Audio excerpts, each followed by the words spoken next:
Warning, this episode contains content that may be disturbing to some viewers. Viewer discretion is advised. A sick mind is one thing, but joining the sadistic fantasies of two twisted killers together in a remote cabin in the woods, and you're bound to witness the very worst humanity has to offer.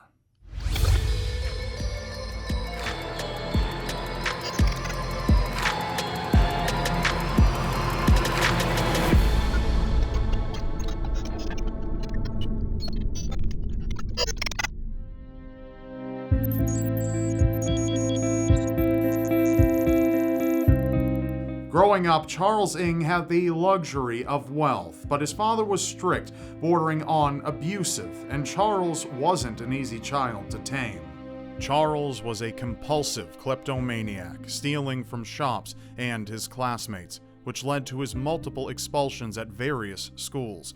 Still, he obtained a student visa and flew to the US to study in college in 1978, but he only lasted one semester.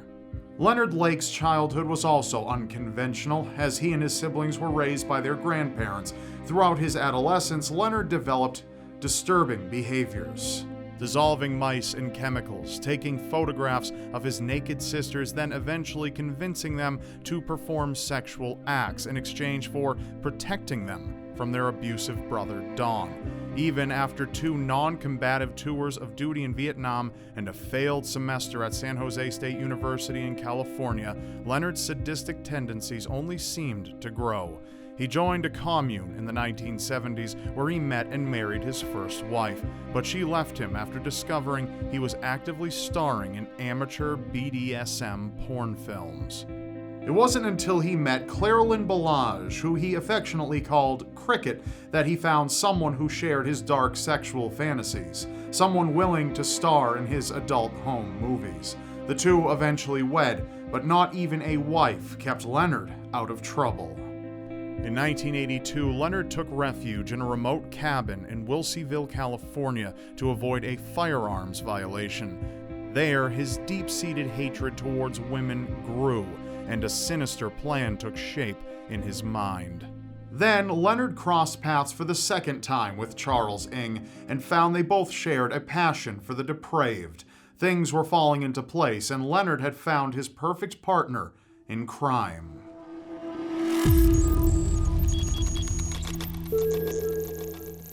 Leonard and Charles began concocting their insidious scheme, and the duo chronicled everything from their victims' torture to the very motivation behind the villainous plot. What I want is an off-the-shelf sex partner.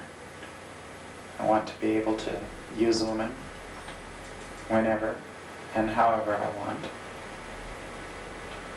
And when I'm tired or bored or not interested, I simply want to put her away, lock her up in a little room, get her out of my sight, out of my life. Slave, there's no way around it. Primarily a sexual slave, but nonetheless a physical slave as well. And I believe that if I can construct a holding cell, a place where I can put such a woman, a facility that is so stark and so empty, so cold, so quiet, so totally removed from the world, that I can quickly condition a young woman to cooperate with me fully. The two men constructed a bunker behind the cabin that eventually turned into a dungeon of unimaginable horrors and nightmares. Leonard, in particular, seemed to derive pleasure from filming and asserting his power over his victims. If you go along with this, cooperate with this, we'll be as nice as we can to you within the limits of keeping you prisoner. If you don't go along with this, we'll probably take you into the bed, tie you down, rape you, shoot you, and bury you. So, my lady, time's up. Make your choice. I want to be available. That's all we wanted to hear. While you're here, we'll keep you busy. You'll wash for us, you'll clean for us, cook for us, you'll cook for us. That's your choice in a nutshell. It's not much of a choice, unless you've got a death wish. Yeah, I don't check. The tapes reveal numerous kidnapped men and women, but the focus was the girls, who were tortured and sexually humiliated, oftentimes on film. Charles forced their male captives to watch the females being subjected to rape and abuse before quickly disposing of them. Brenda O'Connor was one of those unfortunate women. She lived nearby with her husband Lonnie and their 2-year-old son. Perhaps it was proximity or Brenda's instant suspicion of Leonard that made her a target. No matter the reason Leonard chose her as a victim, it didn't justify the horror that she endured, captured on video. You let us know? Probably not. Why are you doing this? Because we hate you. Yeah. Your baby is going to be taken away. Excuse me. I'm going to be taken away. There's a family down in Fresno that doesn't have a baby. You're not taking my baby. And the baby's dead, right? They got one now. That's my baby. Brenda, you have it. Her baby is sound asleep, like a rock. We don't like you. Would I like me to put it in writing? In unreleased portions of the video, Brenda's husband, young son, and a family friend were forced to watch as she was sexually assaulted. None of them were ever seen alive again after May of 1985, and Brenda and her son's bodies were never recovered. Another of the duo's victims was 18-year-old Kathy Allen, whom Leonard forced to undress on film and threatened death if she didn't cater to their every sadistic desire. If there's any circumstance whatsoever that leads me to think that you're even attempting to make noise, it's immaterial as to whether I hear you or anyone else hears you. You will be whipped very severely. And tell me you understand. I understand. I'm having a little war within myself between what I want to do and what we might call the decent thing to do. And for the moment, the decent thing to do is win. So, rest. Leonard's wife, Cricket, also appeared on the tapes, and it appears she had at least some idea of the horrors taking place at the cabin. I've seen some awfully cute looking little 14, 16-year-olds that I envy, and I wouldn't mind watching them do something interesting.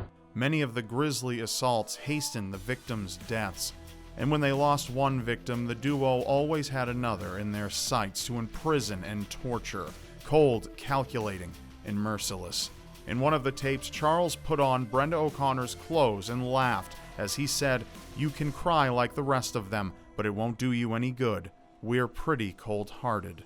For those captured by Leonard and Charles, any hope of escaping the cabin alive was scarce.